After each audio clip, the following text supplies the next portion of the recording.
Hi, it's Mr. Set back again with another CaribCultura video. This is a CaribCultura cuisine video, which means that we're going to be talking about Caribbean food. Welcome to mi isla. If this is the first time that you're watching, Carib is short for Caribbean and Cultura is the Spanish word for culture. CaribCultura is Caribbean culture. We on this channel talk about beauty, we talk about culture, we talk about food. Everything that surrounds my Caribbean culture you will find in this isla, as I refer to as my channel. You have cosmetics because I love beauty. You have cheveux, which is hair in Haitian Creole. You have consejos, which is advice in Spanish. You have cuisine, which is Caribbean delicacies, Caribbean foods, specifically things that are traditional holiday treats and sweets and beverages and everything that's Caribbean you can find in mi isla. If you're going to be here, don't be a stranger. Make sure that you like, comment, and subscribe. And if there's something that you would like to see on this isla, the next time you come back, remember no passport is required. Just let me know in the comments. So today I'm going to show you guys how I put more than one fruit filling in my Caribbean tarts.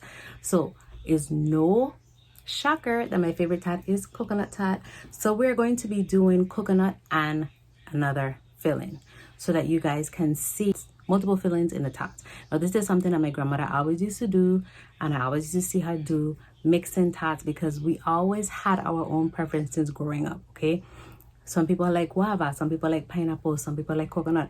And so to please everybody, what she used to do is she used to divide the tart so that we could all have our favorite tart.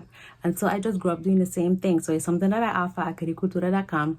And I also wanted to show you guys because I have other people who have asked me in the past, how do you put more than one filling in?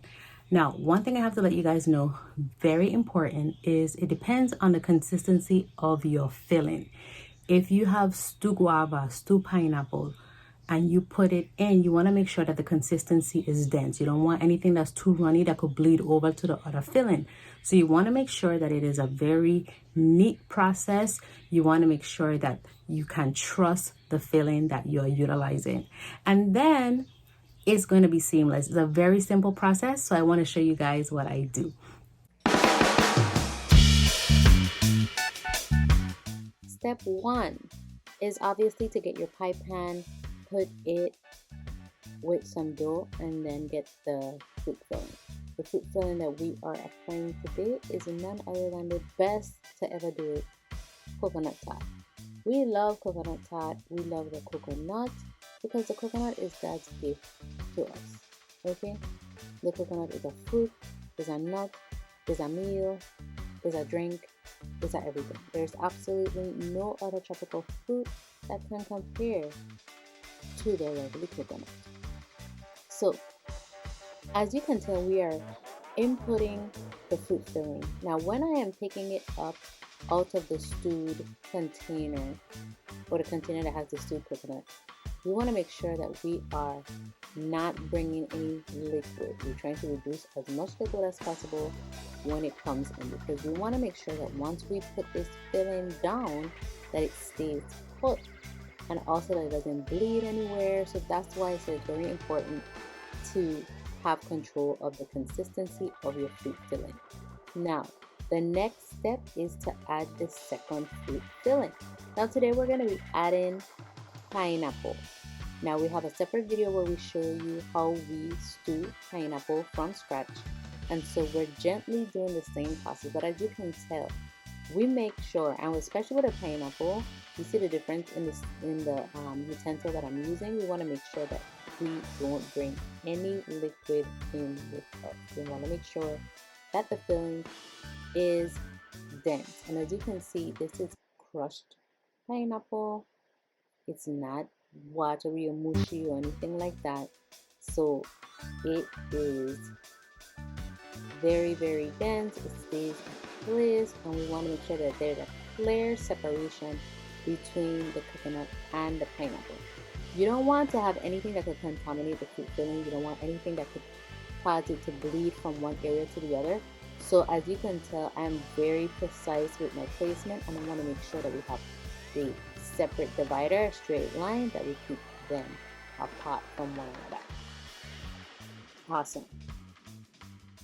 At this point, we are lining up the lattice, which is step 3. You want to make sure that the center of the pie coincides with a straight line on the lattice when you're laying it down. Because when you put that dough down, you want to make sure that that line goes immediately in the center of where the two fillings meet. And that's the easiest way to lay it down, and so it is seamless once the dough hits it, and you can see that clean separation. Then once you have the dough on top, you continue with the same process, which I'm going right now, and combining the top layer with the bottom layer so that the tart could be nice and smooth, getting rid of any excess. And then of course I decorate the tart how I normally do and get it ready to go in the oven.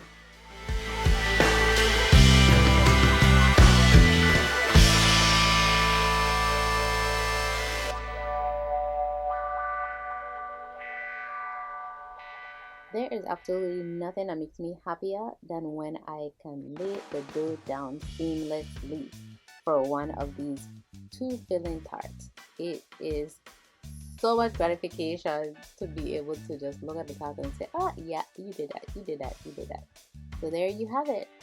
So for those of you that may think that that was a little too fast, don't worry, we can do it one more time to make sure that you get it. So step 1 is to add the first fruit filling. We already established that coconut is the best, so we gotta one in first. Okay, if you are going to use coconut, you have to make sure that you keep it clean because anything could bleed on that white coconut. All right, now this time we're going to be introducing stewed guava. So that is the second fruit filling that we are going to be using. As you can tell, the guava is just a little bit more pasty than the pineapple. Now in this case, I had blended the guava just a little bit too much. It doesn't require as much blending as the, I should say, crushing. It don't require as much crushing as the pineapple. So you have to be very careful when you're doing the guava and you're breaking up the guava shells. But that'll be another video. Anyway, with the guava, again, it's the same concept. You gotta make sure that you are gently placing that fruit and that you are not picking up any excess liquid that could potentially bleed over to the other filling. All right, and then you want to make sure that everything is smooth, everything is level. Very important. You want to make sure that you don't have any kind of bumpiness, that they are both on the same level when you are laying it down, and also keeping that separation between the two.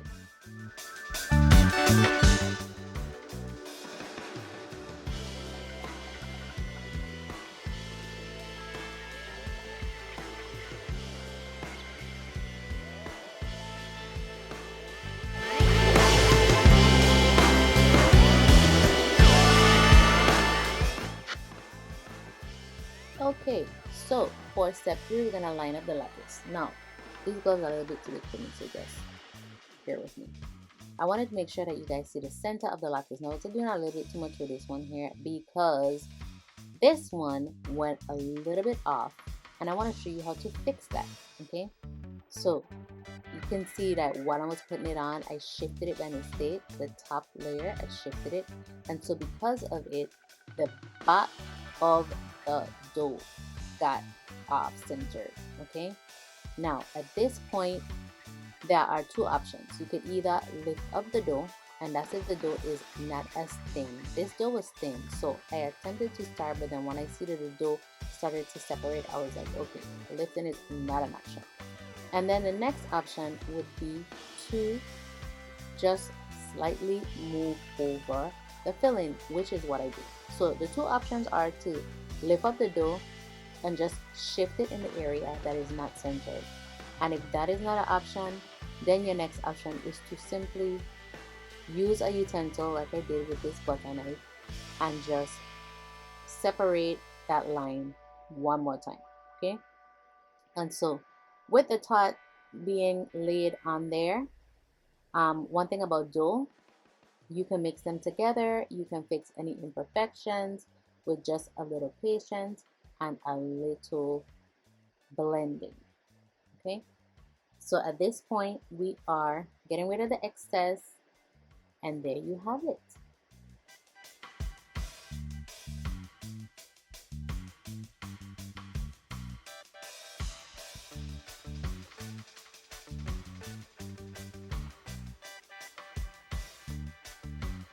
Thank you so much for watching. I hope this video was very helpful to you. As usual, I'm Mrs. Dorset, your beauty consultant and now cuisine consultant with CaribCultura Beauty, and thank you for watching.